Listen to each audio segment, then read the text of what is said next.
ધોરણ 12 પ્રવેશ માટેનો ખૂબ જ અગત્યનો વિડીયો એટલે દાખલા નંબર 11. પ્રેરણા અને પિયુષનો દાખલો તમે સાંભળ્યો હશો, ઘણી વાર આ પૂછાયો પછી. મૂડીના પ્રમાણમાં નફો નુકસાન વેચતા ભાગીદારો છે.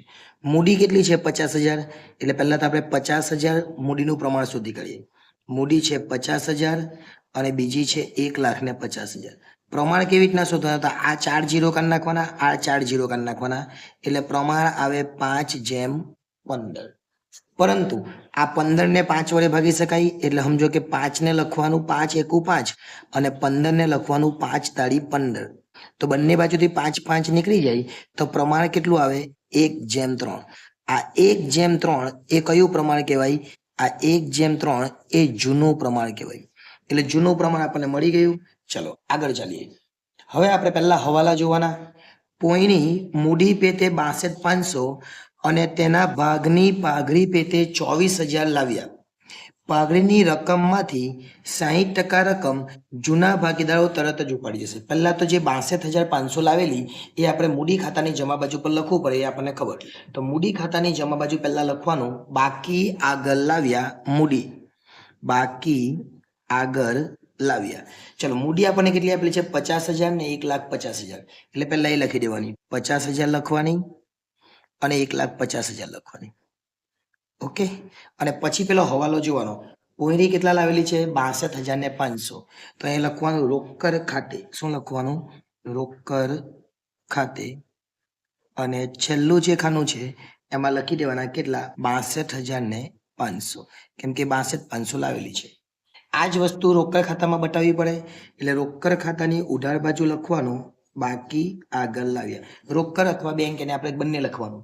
ચલો રોકડ અથવા બેંક કેટલી આપેલી છે? 8,250. એટલે બાકી આગળ લાવ્યામાં લખવાનું 8,250. અને આ પોયરીમાં શું લખ્યા આપણે? રોકડ ખાતે. તો રોકડમાં શું લખવાનું? પોયરીના મૂડી ખાતે. એટલે અહીંયા આપણે લખીએ પોયરીના મૂડી ખાતે. આ તો દરેક દાખલામાં આવવાનું જ છે. કેટલા લખીએ આપણે? 62,500. તો અહીંયા લખી દેવાના 62,500. ચલો એ પાઘડી તરીકે કેટલા લાવેલી છે તે આપણે જોઈ લે. પાઘડી તરીકે 24,000 લાવે છે. તો એ લખવાનું પાઘડીના પ્રીમિયમ ખાતે 24,000. પાઘડીના પ્રીમિયમ ખાતે કેટલા લખવાના? 24,000. હવે 24,000 વેચવાના છે, પણ અત્યારે તો વેચાય નહીં કે ખબર નથી આપણને પ્રમાણ, એટલે અહીંયા લખી દે પાઘડીના પ્રીમિયમ ખાતે. પાઘડીના પ્રીમિયમ ખાતે કેટલા લાવેલી છે? 24,000. જે કંઈ પણ લાવે એ બધું રોકડમાં લખવાનું છે. હવે આ 24,000 ને વેચી દેવાના. કયા પ્રમાણમાં? ત્યાગના પ્રમાણ. તો પહેલા હવાલા વાંચવાના. નવું પ્રમાણ આપેલું છે, જોઈ લો. નવું પ્રમાણ આપણને કોઈ જગ્યા દેખાતું નથી. નવું નહીં આપેલું હોય એનો મતલબ જૂનું એ જ ત્યાગ. આ નવું નહીં આપેલું હોય તો જૂનું બરાબર શું બની જાય? ત્યાગ. એટલે ત્યાગ આપણો કેટલો? 1:3 જ કહેવાય. તો આ જે 24,000 છે પાઘડીનું પ્રીમિયમ, એને 1:3 ના પ્રમાણમાં વેચવાના.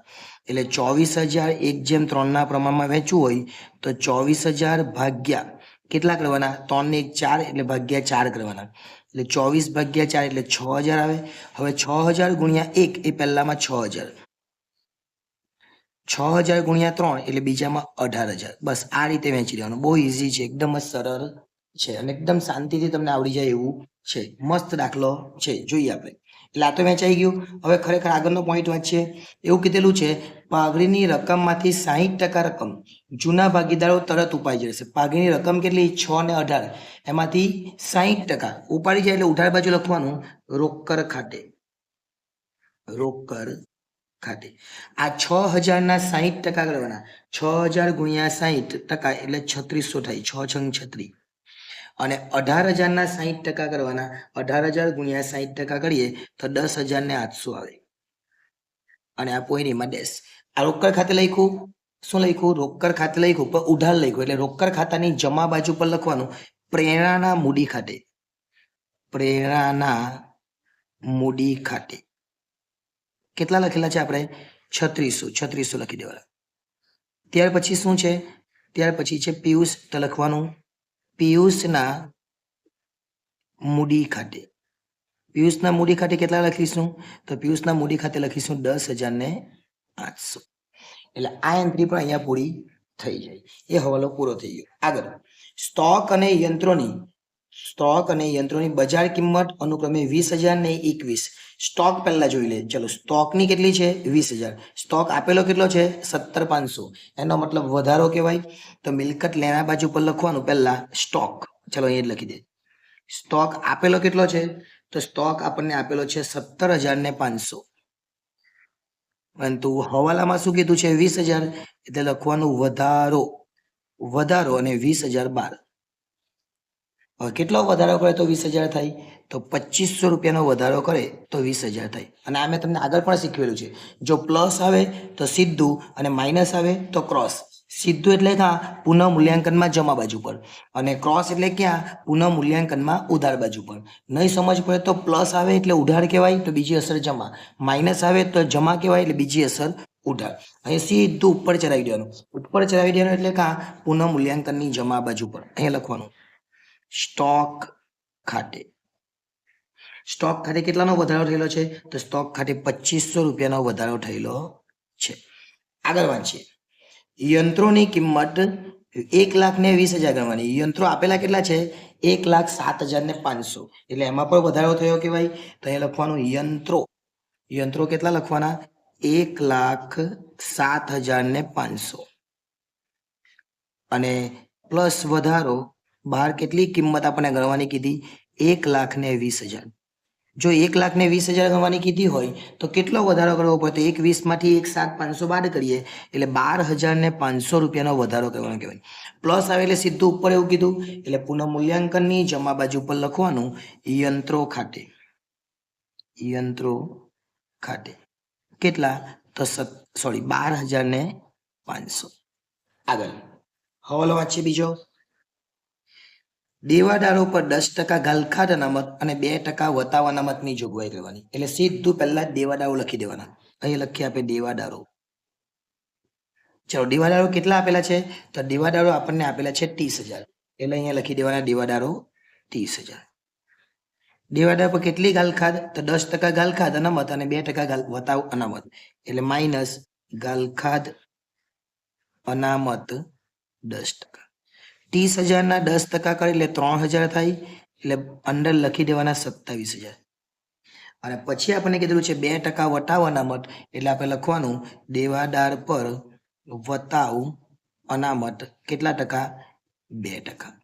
તો 27,000 ના 2% કરવાના એટલે 540 થાય. હવે 27,000માંથી 540 ને બાદ કરીએ તો 26,460 એ બહાર આવે. હવે આ જે રકમ આવી એને જૂના પાકા સરવૈયામાં જોવાની. જૂના પાકા સરવૈયામાં ગાલખાદ અને ગાલખાદ અનામત કંઈ જ નથી. અહીંયા ગાલખાદ અને ગાલખાદ અનામત આપી નથી. એટલે આ બંને વસ્તુ વધી કહેવાય. ઉપર 0 નીચે 3,000 એટલે કંઈ જ નહીં હતું. એટલે વધેલી કહેવાય, વધે તો ઉધાર. એટલે અહીંયા આપણે 0 સમજવાનું ને અહીંયા આવી 3,000. અહીંયા 0 સમજવાનું, અહીંયા આવી 540. એટલે બંને વધેલી કહેવાય, વધે તો પુનઃ મૂલ્યાંકનમાં ઉધાર.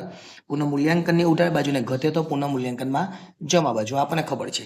એટલે અહીંયા લખવાનું ગાલખાદ અનામત ખાતે. ગાલખાદ અનામત ખાતે કેટલી હતી ગાલખાદ અનામત? ગાલખાદ અનામત 3,000 હતી.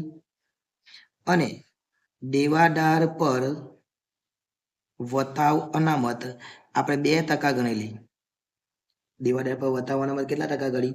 2%. 2% એટલે 540 જેવી હતી. ઓકે, અહીંયાથી લખી દેજો. આ 3,000 ના 540 અહીંયા આપણે લખી દીધું. એટલે એ હવાલો પર પૂરો થઈ ગયો. આગળ લેણદારોને 30,000 ચૂકવવા પડશે. લેણદારો 30,000 ચૂકવવા પડે છે. કેટલા લેણદારો?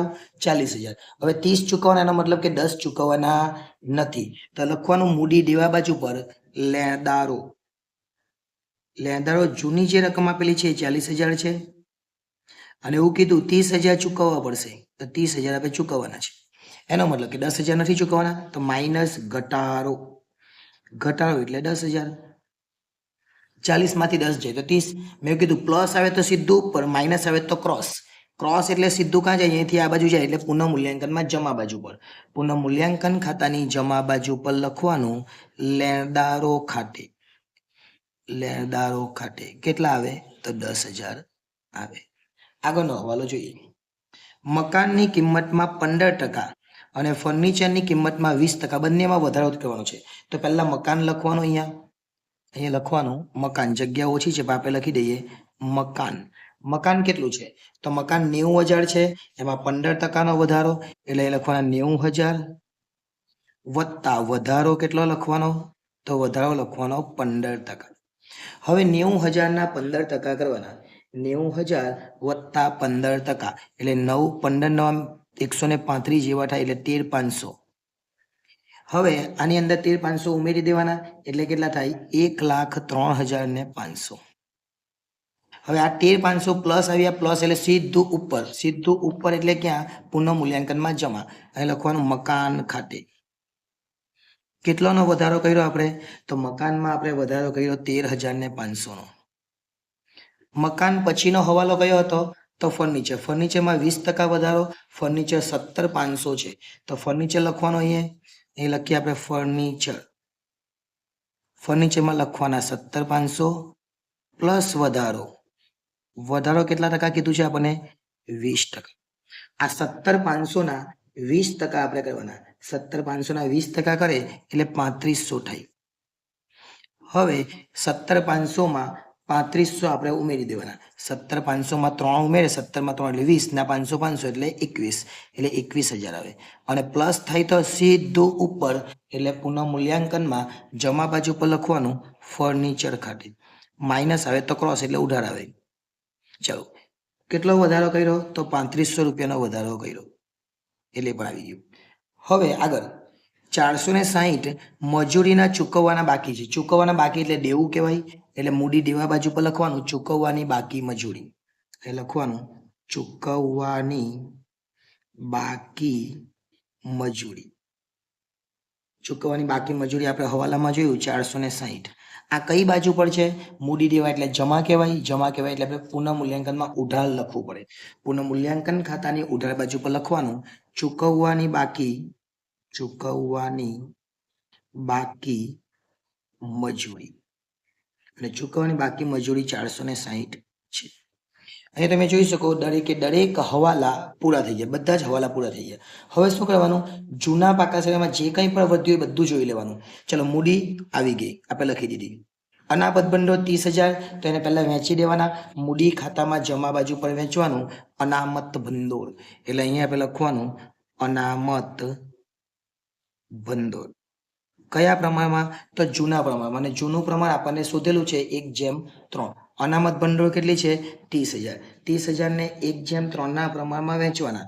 એટલે 30,000 આ રીતે વેચે. ચાલ આપણે 30,000 ગુણ્યા 1/4 અને 30,000 ગુણ્યા 3/4. કારણ કે 1:3 છે ને, એટલે આપણે એ વેચીએ એટલે આપણો જવાબ આવે 7,500 અને 22,500. આ આપણે વેચી દેવાનું. કેવી રીતને વેચવાનું મેં તમને સમજાવી દીધું. ત્યાર પછી આપણે જોઈએ લેણદારો તો આવી ગયા. ચૂકવવાના બાકી ખર્ચા 1,500 છે. ચાલો લખી દઈએ. ચૂકવવાના બાકી ખર્ચા એટલે દેવું કહેવાય. અહીંયા લખી દેવાનું ચૂકવવાના બાકી ખર્ચા. જે આપણે બેઠા આપેલા છે એ જ લખી દેવાના. ચૂકવવાના બાકી ખર્ચા કેટલા આપેલા છે? તો અહીંયા આપણે જોઈ શકીએ 1,500 આપેલા છે. એ 1,500 બેઠા જ લખી દેવાના. ઓકે, એટલે એક બાજુ તમને ક્લિયર થઈ ગઈ દેખાય છે આ બધું. હવે બીજી બાજુ મકાન આવી ગયેલું છે, ફર્નિચર આવી ગયું, યંત્રો આવી ગયું, સ્ટોક આવી ગયું, દેવાદાર આવી ગયું, રોકડ આવી. મરવાની બાકી આવક 750. મિલકત લેણામાં છે એટલે મિલકત લેણામાં જ લખવાનું. હવે લખવાનું મરવાની બાકી આવક કેટલી આપેલી છે? તો 750 એટલે 750 લખી દેવી. આ જગ્યા હતી એટલે આપણને કામ લાગી ગઈ, બરાબર ને? એટલે તમારે પરીક્ષામાં આવું નહીં કરવાનું, તમારે જગ્યા થોડીક વધારે રાખવાની. ચલો, હવે પહેલા પુનઃ મૂલ્યાંકન ખાતું બંધ કરવાનું. એટલે પુનઃ મૂલ્યાંકન ખાતું આપણે બંધ કરી દઈએ. ચલો, આ બંધ થઈ ગયું, બરાબર. હવે બંને બાજુ જોવાનું કઈ વધારે છે. તો આ બાજુ આપણને દેખાય છે વધારે 2,500 12,500 એટલે 15 15 ને 10 25. 25 ને આ 16 ને 17 જેવા થાય. 25 ને 17 એટલે 42 42 થાય. એટલે લખવાનું 42,000. અહીંયા પર લખી દઈએ 42,000 આપણે. ચલો, 42 માંથી 3 જાય એટલે 39. 39 માંથી અહીંયા 40 આપી દે એટલે 500. 39 માંથી જે 38,000 આવે એટલે અહીંયા આવવાના 38,000. કયા પ્રમાણમાં વેચવાના? તો જૂનું પ્રમાણ 1:3 છે જ. અને 2 વ્યક્તિ છે આપણી પાસે એટલે લખવાનું મૂડી ખાતે. અને ઉધાર બાજુ જવાબ આવ્યો એને જમા બાકી કહેવાય એટલે કે નફો. પ્રમાણ કયું? તો આપણે ખબર છે 1:3. 3 બે વ્યક્તિ છે, પહેલું છે પ્રેરણા અને બીજું છે પિયુષ. આ 38,000 ને વેચવાના કેવી રીતે? તો 38,000 ગુણ્યા 1/3 છે એટલે 1/4 અને 38,000 ગુણ્યા 3/4. 1/4 કરીએ એટલે કેટલા મળે? તો 9,500 મળે. ઓકે, ભાગ્યા 4 કરે તો. અને 38,000 ગુણ્યા 3/4 કરે તો 28,500 મળે. આ જે રકમ આવી અહીંયા મૂકી દેવાની, એ લખવાનું 9,500 અને 28,500. 9,500 ને 28,500 એટલે 38 થઈ જાય. કઈ બાજુ પર છે? ઉધાર. તો મૂડી ખાતામાં ક્યાં લખવાનું? જમા. મૂડી ખાતાની જમા બાજુ પર લખવાનું અહીંયા શું લખવાનું? પુનઃ મૂલ્યાંકન ખાતે. પુનઃ મૂલ્યાંકન ખાતે. અને ખબર પડે એટલા માટે કાઉન્સમાં લખી દેવાનું નફો. કેટલો આવેલો છે? તો 9,500 અને બીજો કેટલો છે? 28,500. ઓકે, હવે પુનઃ મૂલ્યાંકનનું કંઈ કામ નથી. હવે ડાયરેક્ટ મૂડી ખાતા આપણે બંધ કરી દેવાના. મૂડી ખાતા બંધ કરવા માટે શું કરવું પડે આપણે? તો મૂડી ખાતા બંધ કરવા માટે પહેલા આ રીતના અંડરલાઈન બધામાં કરી દેવાની. નીચે 2 લાઈન અને ઉપર 1 લાઈન. એ જ રીતના આ બાજુ પર ઉપર 1 લાઈન અને નીચે 2 લાઈન. ઓકે, ચલો છેલ્લાનો સરવાળો કરીએ એટલે 62,500. આ જ કરવાનું કેમ કે એકદમ ઈઝી આવે. એ જ અહીંયા 62,500 લખવાનું. અહીં લખી દેવાનું બાકી આગળ લઈ ગયા અને પ્રશ્ન ચિહ્ન, જેથી કરીને ખબર પડે કે આ વસ્તુ શોધેલી છે. એટલે અહીંયા પર લખી દેવાના 62,500. હવે એનો સરવાળો કરવાનો 1,50, 18, 22,500 ને 28,500. એનો સરવાળો કરીએ એટલે કેટલા થાય? 1,50, 18, 22,500 ને 28,500 2,19,000. આ 2,19 ને ઉધાર મૂકી દેવાના. આ રીતે જ કોઈ સમય બચે. અહીંયાથી અહીંયા પહેલા પતાવી દેવાનું. 2,19 માંથી 10,800 જાય. 2,19 માંથી 10,800 જાય એટલે 2,08,200 આવે. એટલે ડબલ તમારે કરવું નહીં પડે. પછી આ 50, 6, 7,500 ને 9,500. 50, 6, 7,500 ને 9,500 એટલે 73,000 આવે. અને આ 73,000 ને ઉધાર બાજુ પર મૂકી દેવાના. 73 માંથી 3600 બાદ કરવાના એટલે આવે 69,400. હવે આ જે છે એ મૂડી કહેવાય. એટલે મૂડી ખાતામાં લખી દેવાનું મૂડી અને 3 વ્યક્તિના નામ. પહેલું કોણ છે? તો પહેલું છે પ્રેરણા. બીજું કોણ છે? તો પિયુષ. અને ત્રીજું નવી આવી કોણ? મોહિની. જવાબ આપણી પાસે છે 69,400. એટલે પહેલામાં લખવાના 69,400. બીજામાં 2,08,200 એટલે બીજામાં લખીએ 2,08,200. અને ત્રીજામાં છે 62,500 તો ત્રીજામાં લખી દેવાના 62,500. આ 3 સરવાળો કરીને ક્યાં લખી દેવાનું? તો 3 સરવાળો કરીને 12 લખી દેવાનું. ચલો 3 સરવાળો કરી એટલે આપણને ખબર પડે કેટલા આવે? 69,400, 2,08,200 અને 62,500. આ 3 સરવાળો એટલે 3,40,000 અને 100 આવે. ઓકે, હવે એક જ ખાતું બાકી રહ્યું, એને પણ બંધ કરી દે. એ એટલે રોકડ ખાતું. આ રોકડ ખાતું થોડું ક્રિટિકલ હતું આ વખતે. કેમ કે 60% રકમ ઉપાડી જતા હતા. એટલે એ ખાસ ધ્યાન રાખવાનું. ચલો શું કરવાનું છે હવે? તો આ પહેલા સરવાળો કરીએ 24, 62,500 અને 82,500. આનો સરવાળો કરીએ એટલે 94,750 આવે. એ 94,750 જમા બાજુ પર લખી દેવાના. અને અહીંયા લખી દેવાનું બાકી આગળ લઈ ગયા. અને જ્યાં પણ કંઈક શોધેલું એવું લાગે ત્યાં પ્રશ્ન ચિહ્ન. આ 94,750 માંથી આ બે વસ્તુ બાદ કરવાની એટલે આવે 80,350. આ કઈ બાજુ પર છે? જમા એટલે ઉધાર લઈ જવાનું. ઉધાર એટલે મિલકત લેવાનું.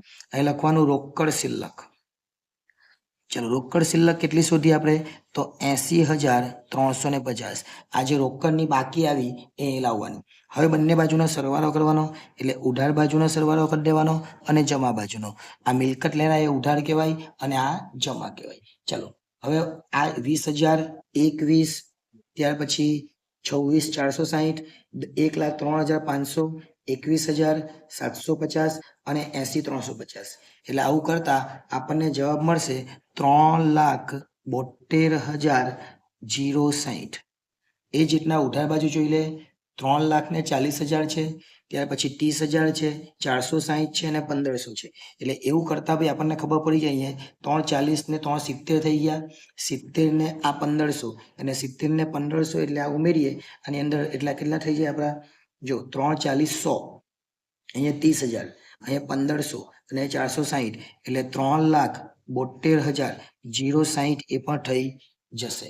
એટલે આખો જ દાખલો અહીંયા પૂરો થઈ જાય. જો તમને કોઈ મુશ્કેલી જણાઈ હોય, કોઈ પ્રોબ્લેમ જણાઈ હોય તો કોમેન્ટ કરજો, કારણ કે દાખલો ખૂબ અગત્યનો હતો. ખાલી એક જ વસ્તુ યાદ રાખવાની છે, જ્યારે નવું પ્રમાણ ન આપેલું હોય, જ્યારે નવું પ્રમાણ ન આપેલું હોય તો શું કરવાનું? તો આપણે યાદ રાખવાનું, જૂનું પ્રમાણ એ જ આપણો ત્યાગ કહેવાય. એટલે જૂનું બરાબર ત્યાગ.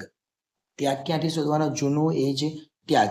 અને 60% રકમ જો ઉપાડી જાય પાઘડી તરીકે તો આના 60% આપણે અહીંયા લખ્યા અને આના 60% અહીંયા લખ્યા. અહીંયા રોકડ ખાતે લખ્યું એટલે રોકડની જમા બાજુ પર એ બંને વસ્તુ લખી દેવાની. બાકી કંઈ જ નવું હતું નહીં. એટલે ખૂબ અગત્યનો દાખલો હતો, એકદમ સરળ દાખલો હતો. જો સમજાઈ ગયો હોય તો વિડીયોને લાઈક કરી દેજો, ચેનલને સબસ્ક્રાઈબ કરવાની બાકી હોય તો એ પણ કરી લેજો, કારણ કે ભવિષ્યમાં આવા બધા જ વિડીયો, બધા જ ટોપિક તમને મળતા રહેશે. આભાર.